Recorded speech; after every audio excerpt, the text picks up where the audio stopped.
Passenger ವಿಚಾರಕ್ಕೆ ಗಲಾಟೆ ನಡೆದು 20 ದಿನದಲ್ಲಿ ಹಸೆಮಣೆ ಏರಬೇಕಿದ್ದ ಆಟೋ ಚಾಲಕನ ಭೀಕರ ಹತ್ಯೆ ನಡೆದ ಘಟನೆ ಬೆಳಗಾವಿ ಜಿಲ್ಲೆ ಕಾಗವಾಡ ತಾಲೂಕಿನ ಮಂಗಸುಳಿ ಗ್ರಾಮದಲ್ಲಿ ನಡೆದಿದೆ. ಆಟೋ ಚಾಲಕ 27 ವರ್ಷದ ಅಶೋಕ್ ವಡ್ಡರ್ ಕೊಲೆಯಾದ ವ್ಯಕ್ತಿಯಾಗಿದ್ದು, ಆರೋಪಿಗಳಾದ ಶಿವ ವಡ್ಡರ್, ಸಾಗರ್ ವಡ್ಡರ್ ಮತ್ತು ವಿನೋದ್ ಎಂಬುವರನ್ನು ಪೊಲೀಸರು ಬಂಧಿಸಿದ್ದಾರೆ.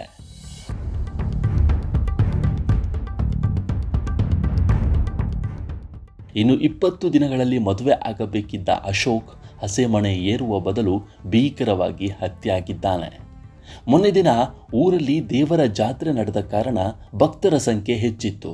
ಹೀಗಾಗಿ ಪ್ರತಿನಿತ್ಯ ಸರತಿ ಸಾಲಲ್ಲಿ ನಿಲ್ಲುತ್ತಿದ್ದ ಆಟೋಗಳು ಅಂದು ಈ ನಿಯಮ ಉಲ್ಲಂಘಿಸಿ ಜನ ಬಂದಂತೆ ಅವರನ್ನು ಬಸ್ ನಿಲ್ದಾಣದಿಂದ ದೇವಸ್ಥಾನಕ್ಕೆ ಕರೆದುಕೊಂಡು ಹೋಗೋದು ಬರೋದು ಮಾಡಿದ್ದಾರೆ.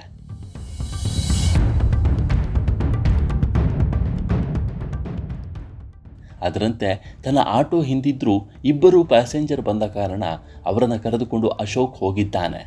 ಇದನ್ನು ಗಮನಿಸಿದ್ದ ಮತ್ತೊಬ್ಬ ಆಟೋ ಚಾಲಕ ಶಿವ ವಡ್ಡರ್ ಅಶೋಕ್ ವಾಪಸ್ ಬಂದಿದ್ದೇ ತಡ ಜಗಳ ತೆಗೆದಿದ್ದಾನೆ. ಸಾಲದಕ್ಕೆ ಮತ್ತಿಬ್ಬರು ಸ್ನೇಹಿತರು ಸೇರಿಕೊಂಡು ಅಶೋಕ್ ಮೇಲೆ ಮನ ಬಂದಂತೆ ಹಲ್ಲೆ ಮಾಡಿದ್ದಾರೆ.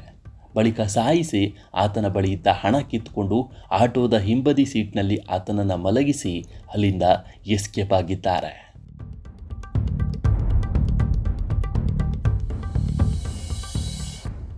ಇನ್ನು ಅಶೋಕನ ಮೇಲೆ ಹಲ್ಲೆ ಮಾಡೋದನ್ನು ನೋಡಿರುವ ಬೇರೆ ಆಟೋ ಚಾಲಕರು ಅವರ ಸಹೋದರನಿಗೆ ವಿಚಾರವನ್ನು ತಿಳಿಸಿದ್ದಾರೆ.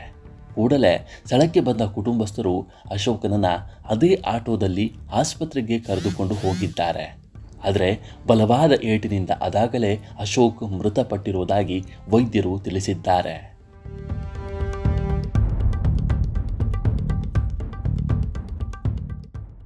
ಕಾಗವಾಡ ಠಾಣೆ ಪೊಲೀಸರಿಗೆ ಕುಟುಂಬಸ್ಥರು ವಿಷಯ ತಿಳಿಸಿದ್ದು, ಸ್ಥಳಕ್ಕೆ ಬಂದ ಪೊಲೀಸರು ಕೊಲೆ ಕೇಸ್ ದಾಖಲಿಸಿಕೊಂಡು ತನಿಖೆ ಶುರು ಮಾಡಿದ್ದಾರೆ.